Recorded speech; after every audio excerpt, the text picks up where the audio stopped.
नमस्कार प्यारे बच्चों। आज मैं आपके लिए जो टॉपिक लेके आया हूँ वो है क्षेत्रफल, एरिया। देखिए, क्षेत्रफल किसे कहते हैं पहले मैं आपको शॉर्ट में बता दूँ। ऐसा कोई भी क्षेत्र जो चारों तरफ किन्हीं भुजाओं से घिरा हो, बंद हो, ऐसी जो आकृति होती है उसका जो एरिया है, उसका जो क्षेत्र है, जितना क्षेत्र वो जगह घेरे हुए है उसे हम एरिया या क्षेत्रफल कहते हैं। तो आइए पहले हम विभिन्न आकृतियों के क्षेत्रफल निकालते हैं। उसमें से सबसे पहले त्रिभुज की बात करते हैं। तो देखिए, त्रिभुज तीन भुजाओं से बंद आकृति है, इसे हम आधार कहते हैं और ये त्रिभुज की ऊंचाई है। तो त्रिभुज का क्षेत्रफल है 1/2 आधार गुणा ऊंचाई। इसे हम एक उदाहरण से समझने का प्रयास करते हैं। एक त्रिभुज का आधार 20 सेंटीमीटर तथा ऊंचाई 10 सेंटीमीटर हो तो त्रिभुज का क्षेत्रफल ज्ञात कीजिए। तो देखिए, यहाँ पर क्षेत्रफल का सूत्र हम जानते हैं। त्रिभुज का क्षेत्रफल 1/2 आधार गुणा ऊंचाई। 1/2 आधार आपका 20 सेंटीमीटर है, ऊंचाई आपकी 10 सेंटीमीटर है, यहाँ रख दिया। 2 से काटने के बाद 10 गुणा 10 यानी कि 100 वर्ग सेंटीमीटर हो गया। यानी अगर कोई त्रिभुज जिसका आधार 20 सेंटीमीटर और ऊंचाई 10 सेंटीमीटर हो तो उसका क्षेत्रफल जो है 100 वर्ग सेंटीमीटर निकल के आएगा। क्षेत्रफल की इकाई वर्ग इकाई होती है। अगर सेंटीमीटर है तो वर्ग सेंटीमीटर होगा, अगर भुजाएं मीटर में है तो उसका क्षेत्रफल जो है वो वर्ग मीटर में निकल के आएगा। अब हम बात करते हैं दूसरी आकृति की, आयत की। त्रिभुज में एक और महत्वपूर्ण आकृति जिसे हम आयत कहते हैं। आयत की विशेषता ये होती है कि उसकी आमने सामने की यानी कि सम्मुख भुजाएं समान होती हैं और प्रत्येक कोण जो है वो 90 डिग्री का होता है। इस तरह की आकृति होती है, उसे हम आयत कहते हैं।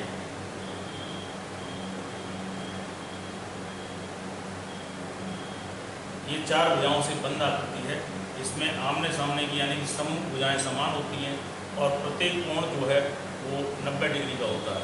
इस प्रकार की आकृति को हम आयत कहते हैं।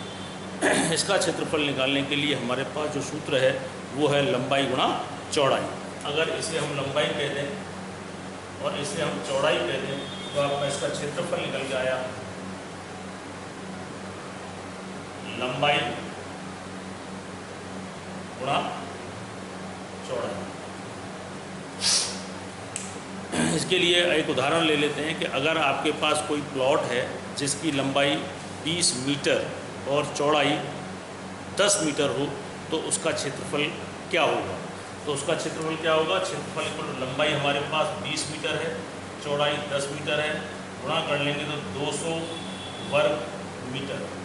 यानी कि इस प्रकार का जो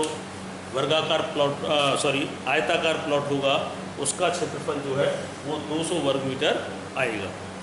गणित की एक और महत्वपूर्ण आकृति है वर्ग। तो वर्ग की क्या विशेषता है कि उसकी चारों भुजाएं समान होती हैं और प्रत्येक कोण 90 डिग्री का होता है। ऐसी आकृति को हम वर्ग कहते हैं। तीसरी आकृति हमारी वर्ग, जिसको हम अंग्रेजी में स्क्वायर भी कहते हैं। वर्ग यानी कि जिसकी चारों भुजाएं समान हो, ABCD, ये आपका वर्ग है। और इसके क्षेत्रफल का जो सूत्र है वो है भुजा वर्ग, यानी कि भुजा का वर्ग। इस तरह से भुजा का वर्ग कर लेंगे तो आपको वर्ग का क्षेत्रफल मिल जाएगा। इसे भी हम एक उदाहरण से जानने का प्रयास करते हैं। मान लिया कि आपके पास एक प्लॉट है और जिसकी प्रत्येक भुजा की लंबाई 50 मीटर है। कितनी? 50 मीटर, यानी 50 मीटर चारों तरफ सभी भुजाएं उसकी 50-50 मीटर की हैं। तो एक वर्गाकार प्लॉट है और उसका आपको क्षेत्रफल निकालना है। तो यहाँ पे क्या आ जाएगा, क्षेत्रफल इक्वल टू 50 का वर्ग। 50 का वर्ग का मतलब हो गया 50 गुणा 50, यानी 50 गुणा 50 करेंगे तो 2500 यानी 2500 वर्ग मीटर। 2500 वर्ग मीटर। तो इस प्रकार से आप इस प्रकार के प्लॉट का क्षेत्रफल बड़ी ही आसानी से निकाल सकते हैं। अब देखिए, हम दैनिक जीवन में इनसे संबंधित अनेकों समस्याएं आती हैं और उसको हम इन्हीं क्षेत्रफलों के माध्यम से सॉल्व करते हैं। तो एक दैनिक जीवन में उठने वाली समस्या लेते हैं और उसे इन्हीं कॉन्सेप्ट से हम सॉल्व करने का प्रयास करते हैं। एक उदाहरण लेकर के हम देखते हैं।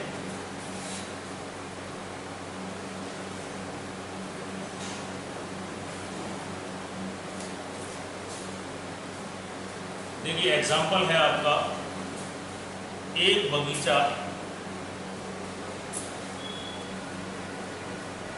जिसकी लंबाई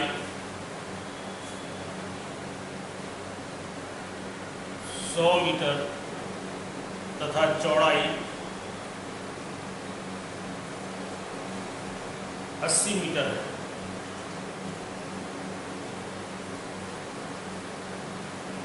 इसके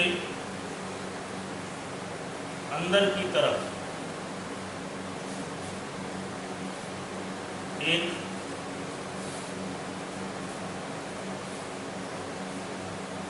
रास्ता है, उसका क्षेत्रफल ज्ञात करो।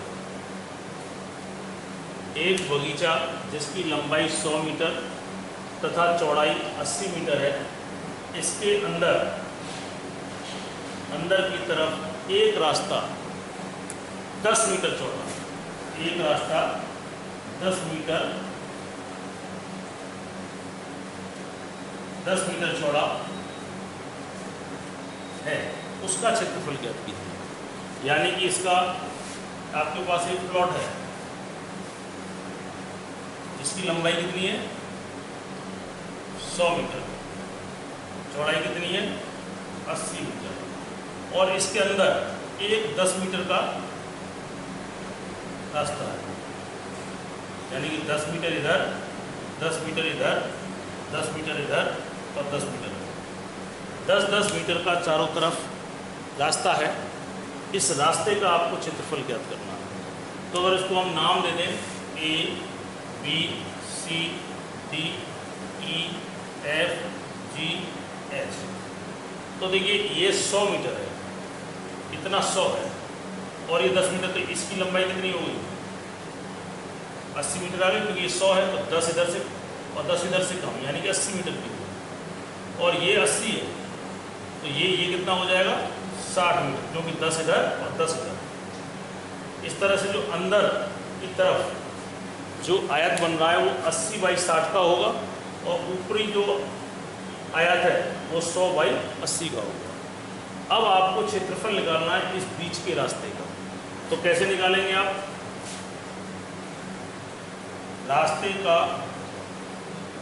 क्षेत्रफल equal to A B C D का क्षेत्रफल minus E F G H का क्षेत्रफल। तो देखो ए बी सी डी का कितना 100 बाई 80 माइनस ई इसका कितना है 80 गुणा 60, तो ये होगा 8000, माइनस को गुणा कर लीजिए 4800, 4800। अब आप इसको माइनस कर लीजिए, कितना आ जाएगा 3200 वर्ग मीटर। यानी इस रास्ते का जो बीच का जो रास्ता है, इसका क्षेत्रफल जो है वो 3200 वर्ग मीटर निकल कर आया। तो प्यारे मित्रों, क्षेत्रफल का कॉन्सेप्ट आपको अच्छा लगा होगा, समझ में आया होगा। इसी उम्मीद के साथ नमस्कार, धन्यवाद।